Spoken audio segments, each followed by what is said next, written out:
HarperCollins presents Radio Free Afghanistan, a 20-year odyssey for an independent voice in Kabul, by Saad Mohseni, with Jenna Krajeski. Read by Ramiz Monsef. For my parents, Safia and Yasim Mohseni, who encouraged us to be passionate and curious. My children, who at times had to share their father with Afghanistan. And to our fallen colleagues at Moby, whose memory inspires us to keep working. Part 1. Chapter 1. Taliban Raid.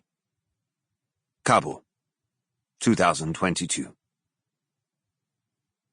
When the Taliban official arrived at the Kabul offices of Moby, the media company I founded with my siblings over 20 years ago, Khpolwak Sapai, our head of news, expected him to be angry. Sapai was prepared to be yelled at, told to cancel or to censor a television show, to pull a news story, to apologize on air, even to be detained. If possible, he was ready to negotiate.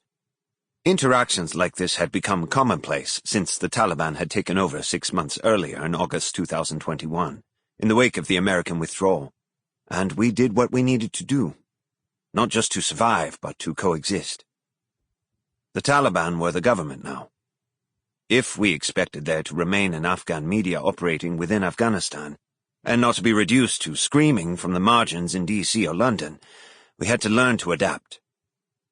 The Taliban themselves understood, or claimed to understand, the importance of having a free Afghan media. Months after the fraught early days after the fall of Kabul, when people clung desperately to planes taking off at the airport and thousands of others crowded the gates to get inside, things had appeared to calm down. But, in the midst of that relative calm, the new government had begun to put more pressure on the Afghan media. And one of my Taliban contacts had called me. "You're not going to leave, are you?" he asked, worried that, from abroad, I was strategizing how to close down our Kabul offices. "Not if I can help it," I had said. "But I was thinking, that's kind of up to you, isn't it?" Sapai is a legendary figure in Afghanistan, with a commanding presence tempered only slightly by a preference for authorial brown suit jackets and wire-framed glasses. When Kabul fell, he was in his mid-60s and had been working as a journalist in the country for nearly 2 decades. He was determined and decorated. He had contacts in the Taliban, and he knew how to talk to them, most helpfully to their spokesperson, Zabihullah Mujahid. Like most of the Taliban, he was Pashtun himself. Over the last 4 tumultuous decades of his life, he had never felt compelled to leave Afghanistan, his beloved country, home to his children. Unlike most of the hundreds of staffers and guests who had come through Moby over those 2 decades, those who had lived for a generation as refugees in Pakistan, rich Afghans who had been educated in the West, international consultants, actors and journalists and DJs and countless on-air guests, Sapai wasn't scared of the Taliban. He knew that beneath the cloak of extremism, they were Afghans. And he wanted to understand them.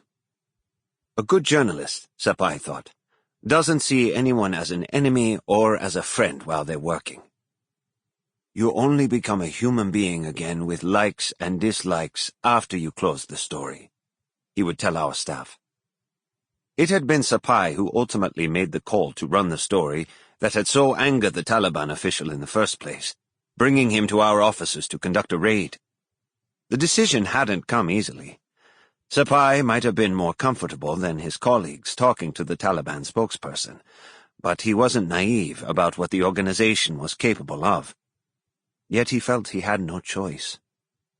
After 6 months in charge, during which they worked to cement their power over the Afghans who remained in the country, Taliban officials had begun asserting their authority over our offices, summoning Moby employees or dropping by the offices almost daily.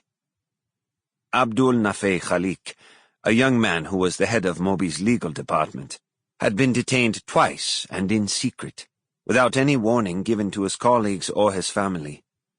Like Sapai, Nafeh was more comfortable around the Taliban than the average Kabul resident. Although he had lived most of his early life as Sample complete. Ready to continue?